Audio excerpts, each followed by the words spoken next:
Assalamualaikum warahmatullahi wabarakatuh. Kami dari kelompok 4 akan mempresentasikan variasi bahasa yang mana dari mata kuliah sosiolinguistik, dosen pengampu Prof. Dr. Zainal Rafli MPD dan Kak Putih Zulhardi MPD. Kami beranggotakan dari saya Pangesturyadi, lalu Al-Hadi, lalu Abrel, lalu EF Saiful Haq, lalu Hasan dan Rizky Fajar. Saya di sini akan menjelaskan tentang variasi dari segi penutur. Variasi dari segi penutur itu ada 4. Yang pertama itu idiolek, yang kedua dialek, yang ketiga kronolog, yang keempat sosiolek. Nah, yang pertama idiolek. Idiolek merupakan variasi bahasa yang bersifat perorangan. Menurut konsep idiolek, setiap orang mempunyai variasi bahasanya atau idioleknya masing-masing. Nah, yang dimaksud di sini tuh misalkan seperti kita tuh seperti berbicara di telepon atau apapun kan, tanpa kita mengetahui atau melihat orang yang kita ajak bicara itu, kita mengetahui dari suaranya bahwa yang berbicara dengan kita itu si A, karena kita mengetahui dari dialek orang tersebut, yaitu ciri khas variasi warna suaranya saat sedang ditelepon, padahal kita tidak mengetahui muka dari yang sedang kita telepon, tapi kita mengetahui kalau dari suara itu bahwa dia ini si A. Nah, lalu yang kedua ini ada dialek. Dialek adalah variasi bahasa dari sekelompok penutur yang jumlahnya relatif yang berada pada suatu tempat, wilayah atau area tertentu. Karena dialek ini didasarkan pada wilayah atau area tempat tinggal penutur, dialek ini lazim disebut dialek areal, dialek regional, atau dialek geografi. Nah, yang dimaksud ini seperti misalkan wilayah Bali atau wilayah Jawa. Setiap wilayah itu Bali mempunyai dialek-dialek yang di dalam wilayahnya itu berbeda. Seperti di Bali itu misalkan ada dua bagian. Di dua bagian itu memiliki dialek yang berbeda. Seperti pengucapan atau e atau dan lain-lain seperti itu. Cara pengucapannya saja dengan huruf yang sama tapi pengucapan vokalnya yang beda. Seperti itu. Mungkin akan dijelaskan lanjutnya yang ketiga dan empat oleh saudara EF. Ya, bismillahirrahmanirrahim. Langsung saja saya menyambung pembahasan dari Bang Estu di atas tentang macam-macam variasi bahasa dari segi penutur. Setelah variasi pertama dan kedua telah dijelaskan tadi dengan Bang Estu, saya akan menjelaskan yaitu variasi ketiga dan keempat. Langsung aja, variasi ketiga bahasa dari segi penuturnya itu ada kronolog. Kronolog atau yang biasa disebut dialek temporal adalah variasi bahasa yang digunakan oleh kelompok sosial pada masa tertentu. Misalnya, variasi bahasa Indonesia pada masa tahun 30-an, variasi yang digunakan pada tahun 50-an, dan variasi yang digunakan pada masa kini. Tentu dari masa itu ketiga itu variasi bahasanya berbeda-beda. Variasi bahasa dari ketiga zaman itu tentunya tadi yang saya katakan berbeda-beda sekali lagi ya. Baik dari segi lafal, ejaan, morfologi maupun sintaksisnya. Yang paling tampak biasanya dari segi leksikon. Kenapa? Karena bidang ini mudah sekali berubah akibat perubahan sosial budayanya, ilmu pengetahuan dan teknologi termasuk juga.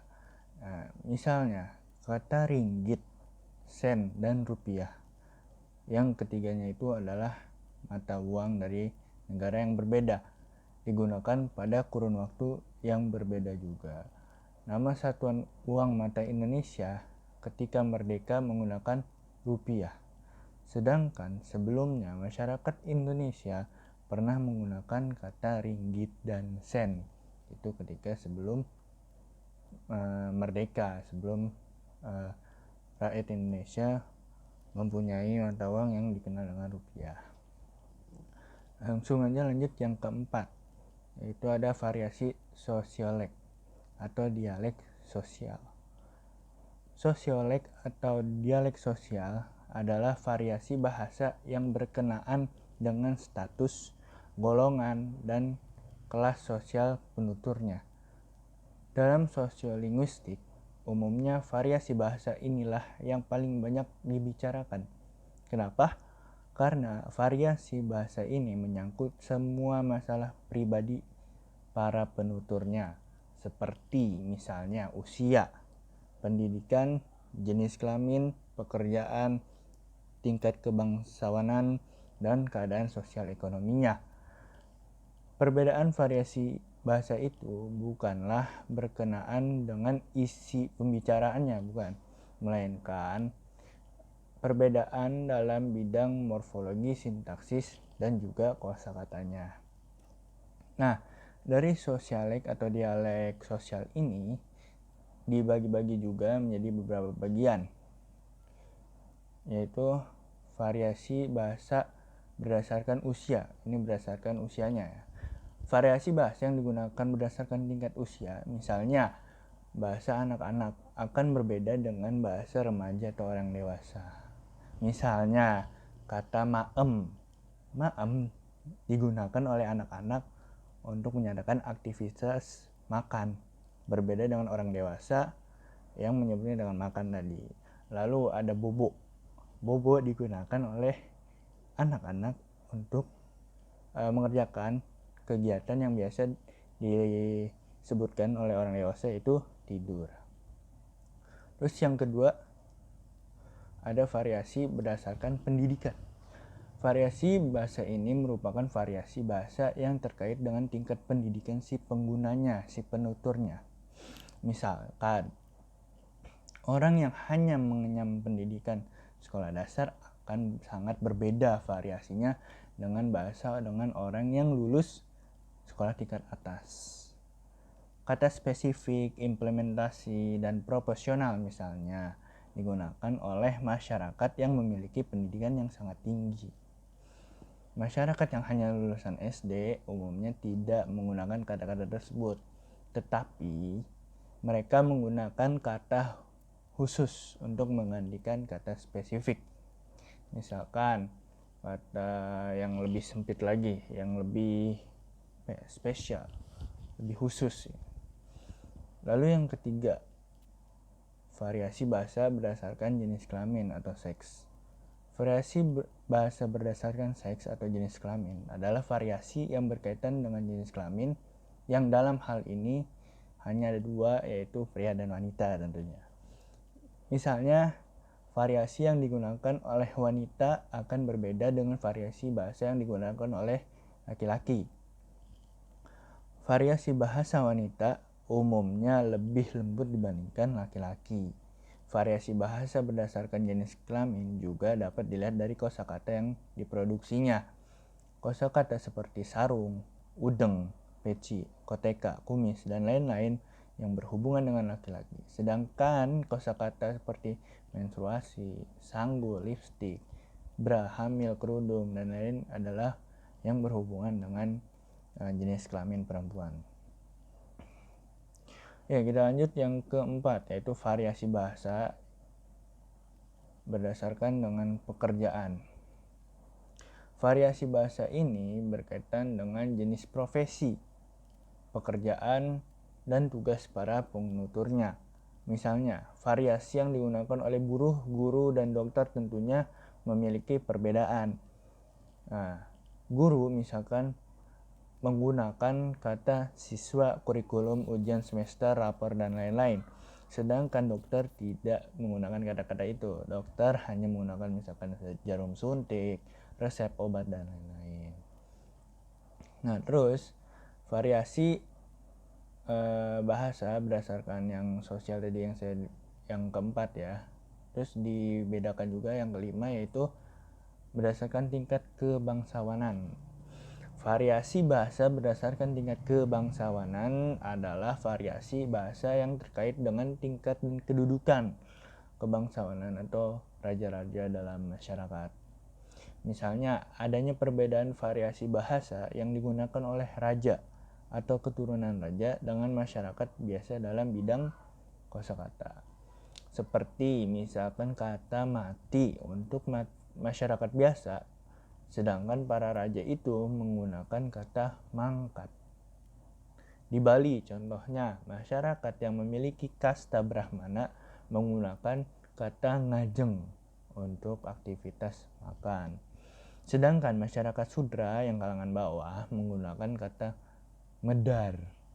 Medar itu untuk aktivitas makan juga.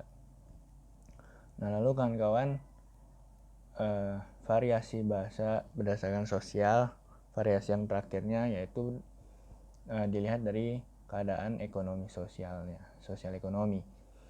Variasi bahasa berdasarkan tingkat ekonomi para penuturnya adalah variasi bahasa yang mempunyai kemiripan dengan variasi bahasa berdasarkan tingkat kebangsawanan yang tadi di atas. Hanya saja tingkat ekonomi bukan mutlak sebagai warisan sebagaimana halnya dengan tingkat kebangsawanan. Jadi di sini ekonomi itu bukanlah hal yang mutlak sebagai warisan. Jadi di sosial ekonomi ini tidak dilihat dari mutlak dari hasil ekonomi warisannya gitu. Misalnya seseorang mempunyai tingkat ekonomi yang tinggi akan mempunyai variasi bahasa yang berbeda dengan yang mempunyai ekonomi yang lemah. Masyarakat miskin misalnya menggunakan kata nasi aking, nasi gaplek, sedangkan orang kaya menggunakan kata pizza, pasta, dan lain-lain untuk mengacu pada jenis makanan. Nah, jadi itu teman-teman penjelasan untuk variasi bahasa dari segi penuturnya. Yang ketiga dan keempat. Yang ketiga tadi ada variasi bahasa berdasarkan kronolog temporal, yaitu berdasarkan masa di mana ia hidup. Dan yang kedua yaitu sosialek atau dialek sosial yang berkaitan dengan status, golongan, kelas penuturnya. Demikian dari saya, terima kasih atas perhatiannya. Semoga kalian sehat-sehat di rumah dan keadaan akan baik kembali seperti semula. Terima kasih. Wassalamualaikum warahmatullahi wabarakatuh. Assalamualaikum warahmatullahi wabarakatuh. Saya Al-Hadi. Saya dari kelompok 4, Sosiolinguistik. Alhamdulillah, saya kebagian dalam menjelaskan variasi bahasa Arab standar. Sebagaimana teman-teman ketahui bahwasannya variasi bahasa Arab itu ada banyak ya. Yang kita ketahui, yang sering kita dengar. Variasi bahasa Arab Amiyah, variasi bahasa Arab Fusha. Nah, saya baca jurnal teman-teman. Saya baca jurnal di salah satu jurnal yang saya dapatkan di jurnal online, PDF-nya. Nah, bahwasannya penelitian menemukan bahwa masyarakat keturunan Arab di Empang, Bogor, itu memakai dua variasi bahasa. Arab, yaitu bahasa Arab Fusha atau bahasa Arab ragam tinggi dan bahasa Arab Amiyah. Sebagaimana kita ketahui teman-teman. Atau bahasa Arab Amiyah itu disebut juga bahasa Arab ragam rendah. Nah, kedua variasi bahasa Arab ini hidup berdampingan teman-teman. Dan masing-masing mempunyai peranan tertentu. Masyarakat keturunan Arab juga mengenal lapis-lapis penggunaan bahasa, ditinjau dari segi latar belakang penutur, budaya, tingkat pendidikan, dan situasi kondisi bahasa Arab ketika dituturkan. Mereka memakai dua ragam baku bahasa Arab yang sama-sama diakui dan dihormati. Jadi, teman-teman, bahasa Arab Amiyah, bahasa Arab Fusha, atau bisa disebut juga bahasa Arab ragam tinggi, bahasa Arab ragam rendah, itu sama-sama diakui dan dihormati, teman-teman. Sama-sama diakui dan dihormati. Nah, hanya saja fungsi dan pemakaiannya berbeda. Contohnya apa fungsi dan pemakaiannya berbeda? Sebagaimana kita ketahui, contohnya bahasa Arab Fusha, bahasa Arab ragam tinggi itu dapat kita pakai ketika presentasi, kita pakai ketika menjelaskan ide kita di pemerintahan contohnya. Terus dalam penulisan makalah, nah itu kita pakai bahasa Arab Rosmiyah atau bahasa Arab Fusha. Sementara ketika kita menggunakan jual beli contohnya, jual beli, terus dalam surat menyurat WhatsApp, Facebook, nah itu kita pakai bahasa Arab Amiyah. Nah, sebagaimana kita ketahui teman-teman, pasti teman-teman di sini udah banyak yang lebih tahu dari saya. Mungkin itu aja yang dapat saya sampaikan. Syukran. Assalamualaikum warahmatullahi wabarakatuh. Bismillahirrahmanirrahim. Selanjutnya dalam variasi bahasa Arab standar. Dalam beberapa masyarakat tertentu ada semacam kesepakatan untuk membedakan adanya dua macam bahasa yang dibedakan berdasarkan status penggunanya. Yang pertama ada variasi bahasa standar tinggi, dan yang kedua ada variasi bahasa standar rendah. Variasi tinggi digunakan dalam situasi-situasi resmi seperti dalam pidato kenegaraan, bahasa pengantar dalam pendidikan, khutbah, surat menyurat yang resmi, dan buku pelajaran. Sedangkan variasi rendah ini bisa di dalam situasi informal seperti di rumah, warung, jalan-jalan, di surat pribadi ketika kita sedang kumpul-kumpul dengan teman-teman, dan lain-lainnya. Baik, bismillah. Selanjutnya kita masuk ke dalam variasi bahasa Arab kolokial. Dalam studi kajian bahasa, semua bahasa itu pasti memiliki dua ragam bahasa, yaitu bahasa standar yang memiliki tatanan bahasa atau kaidah kebahasaan, dan non-standar yang bebas dari kaidah kebahasaan. Jika di dalam bahasa Arab kita kenal bahasa standarnya itu adalah bahasa fusha atau bahasa baku, bahasa non standarnya adalah bahasa amiyah atau bahasa pasar kolokial. Jadi bahasa kolokial di dalam bahasa Arab ini masuk ke dalam kategori bahasa non standar, yang mana bahasa jenis ini tidak terikat pada kaidah kebahasaan dan lebih condong kepada penuturan kelompok tertentu. Menurut Suparno yang dikutip oleh Mahandis di dalam jurnalnya, menyatakan bahwa kolokial adalah bahasa percakapan sehari-hari yang biasanya digunakan oleh kelompok sosial ke bawah. Misalnya, bajlis hina fadhal, artinya silakan duduk. Ada juga ana raqud awalan, artinya saya tidur duluan, saya mau tidur duluan, dan sebagainya. Kolokial ini digunakan oleh penutur bahasa yang memiliki kesamaan dialek, geografis, sosial, dan bobot pembicaraan. Fenomena kolokial ini bukan suatu bahasa formal, melainkan bahasa antara sesama penutur yang non-formal atau bisa dikatakan dalam situasi santai.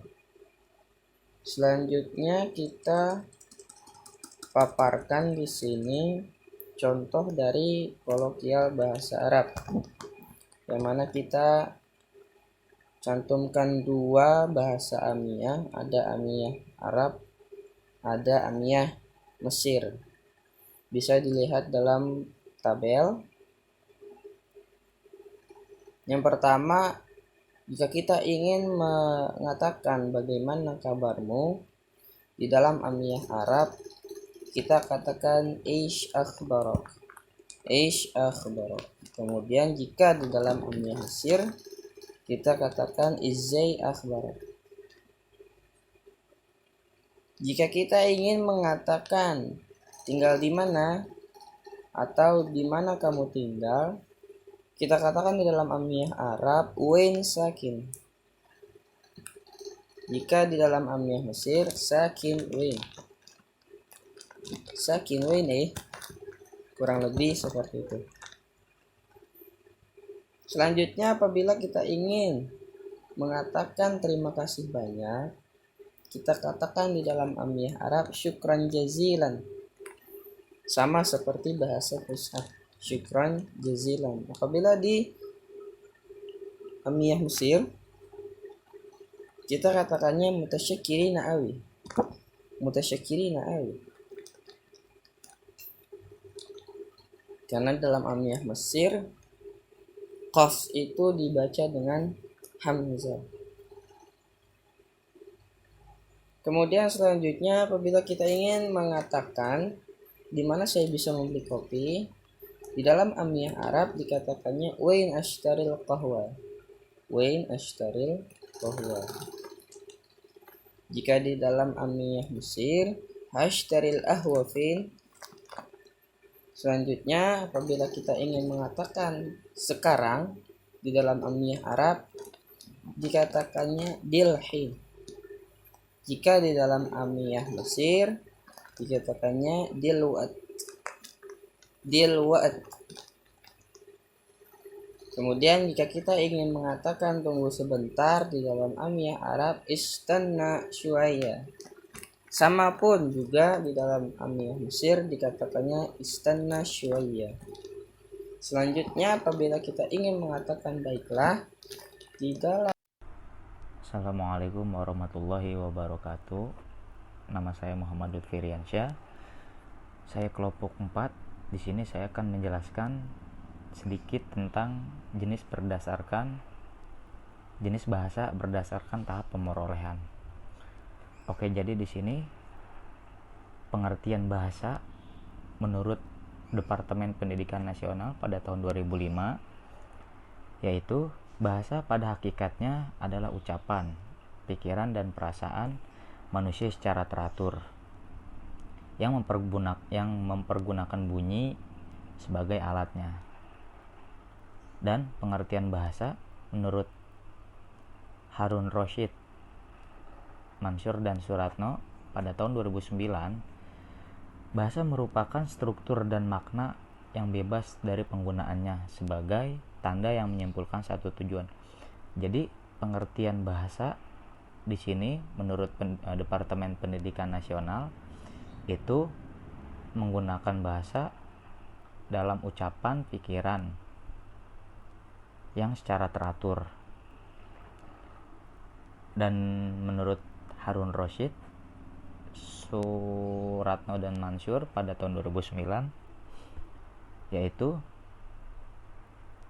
merupakan struktur dan makna yang bebas dari penggunaan bahasa sebagai menyimpulkan satu tujuan.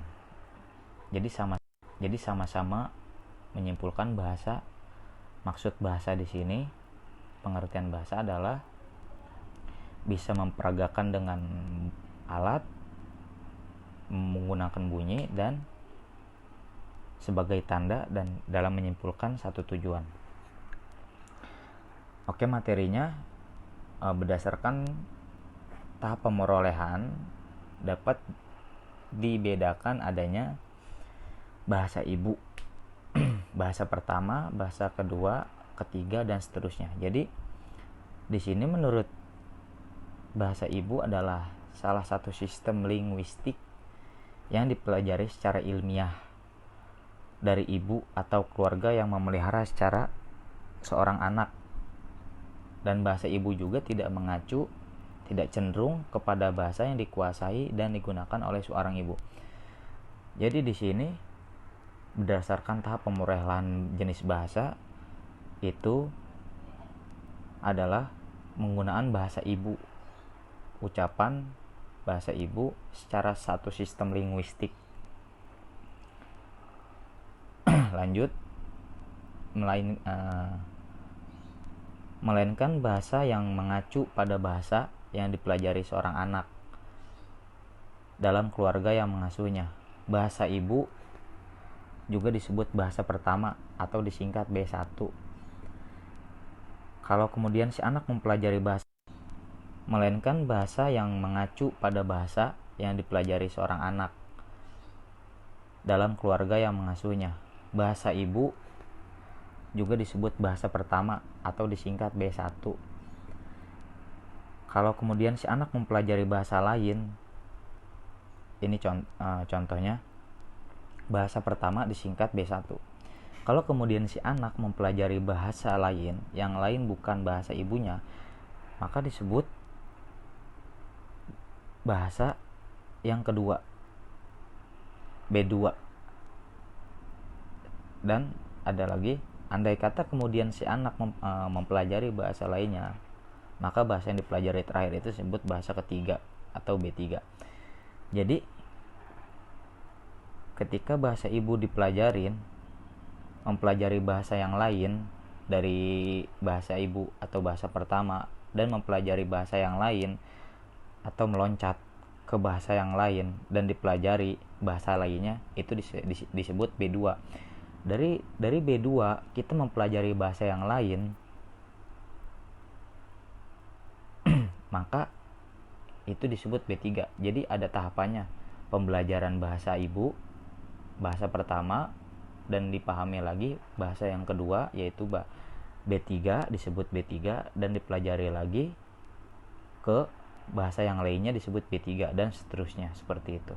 Demikian penjelasan dari saya. Demikian pemaparan dari kelompok kami. Kurang lebihnya mohon maaf. Jika ada yang ingin ditanyakan, silakan ditanyakan kepada kelompok kami. Wassalamualaikum warahmatullahi wabarakatuh.